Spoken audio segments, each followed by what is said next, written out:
Assalamualaikum warahmatullahi wabarakatuh. Perkenalkan, kami dari kelompok 1 dengan jumlah anggota 3 orang.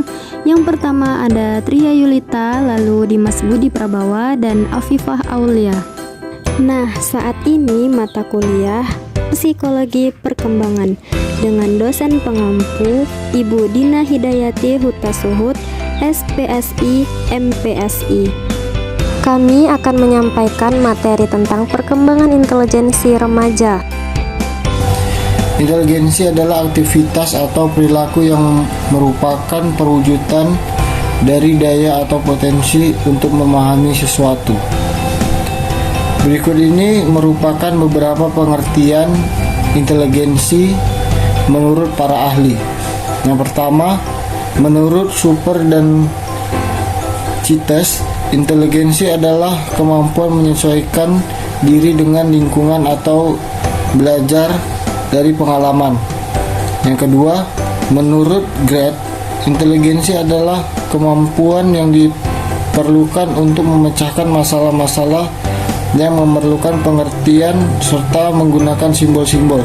Yang ketiga, menurut William Strand, intelijensi merupakan suatu kemampuan untuk menyesuaikan diri pada tuntutan baru dibantu dengan penggunaan fungsi berpikir. Menurut para ahli di atas, dapat disimpulkan bahwa intelijensi merupakan suatu kumpulan kemampuan seseorang yang memungkinkan memperoleh ilmu pengetahuan dan menerapkan ilmu pengetahuan tersebut dalam hubungannya dengan lingkungan dan menghadapi berbagai masalah yang timbul. Selanjutnya, faktor-faktor yang mempengaruhi perkembangan intelijensi. 1. Menurut Ngalim Purwanto 1986, faktor-faktor yang mempengaruhi perkembangan intelektual. Yang pertama, faktor hereditas atau genetik.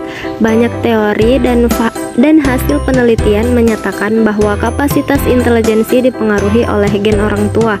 Yang kedua, faktor gizi kuat atau lemahnya fungsi intelektual juga ditentukan oleh gizi yang memberi energi atau tenaga bagi anak sehingga dapat tumbuh dan berkembang dengan baik.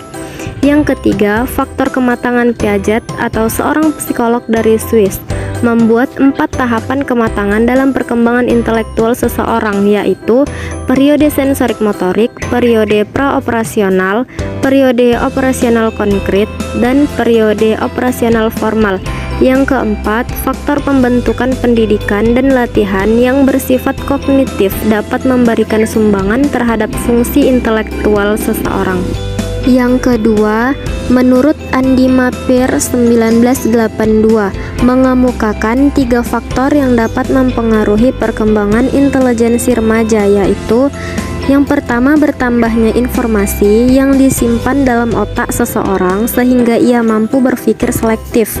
Yang kedua, banyaknya pengalaman dan latihan-latihan memecahkan masalah sehingga seseorang dapat berpikir proporsional.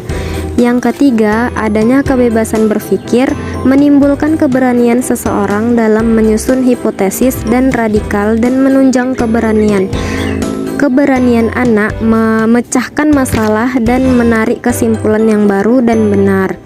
Pengertian retardasi mental ialah keadaan dengan intelijensi kurang atau abnormal sejak masa perkembangan atau keadaan kekurangan intelijensi atau kecerdasan sehingga daya guna sosial dan dalam pekerjaan seseorang menjadi terganggu. Penyebab retardasi. 1. Retardasi mental primer, yaitu kemungkinan faktor keturunan. Yang kedua, retardasi mental sekunder, yaitu faktor war, misalnya kekurangan gizi. Tanda-tanda retardasi mental. Yang pertama, tahap kecerdasan IQ sangat rendah. Yang kedua, daya ingat lemah. Yang ketiga, tidak mampu mengurus dirinya sendiri. Yang keempat, minat hanya mengenal pada hal-hal sederhana. Yang keenam, perhatiannya mudah berpindah-pindah atau labil. Dan yang ketujuh, keterbatasan emosi, yaitu takut, marah, benci, senang, dan terkejut. Upaya-upaya membantu perkembangan intelijensi. 1. Institusional. Dalam institusional ada 5 upaya yang dapat dilakukan, yaitu A. Dalam proses belajar mengajar, hendaknya orang tua dan guru lebih mengutamakan proses daripada hasilnya.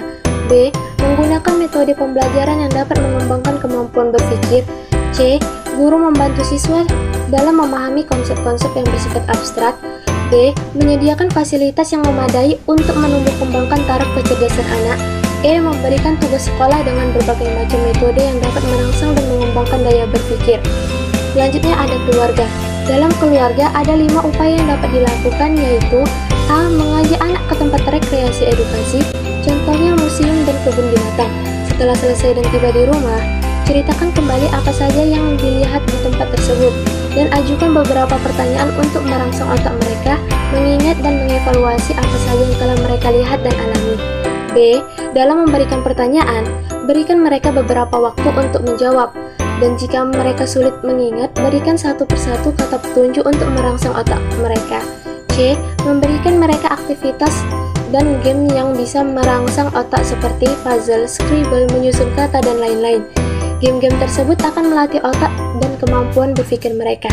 D. Membacakan mereka buku-buku yang memiliki cerita yang positif atau musik-musik anak yang mudah dihafal.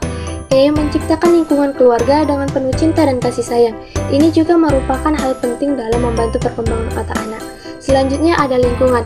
Dalam lingkungan ada satu upaya yang dapat dilakukan, yaitu menciptakan lingkungan yang sehat dan teratur sehingga anak tidak terpengaruh dengan hal-hal yang kurang baik. Itulah penjelasan yang dapat kami sampaikan. Lebih dan kurangnya kami mohon maaf. Semoga bermanfaat. Terima kasih. Wassalamualaikum warahmatullahi wabarakatuh.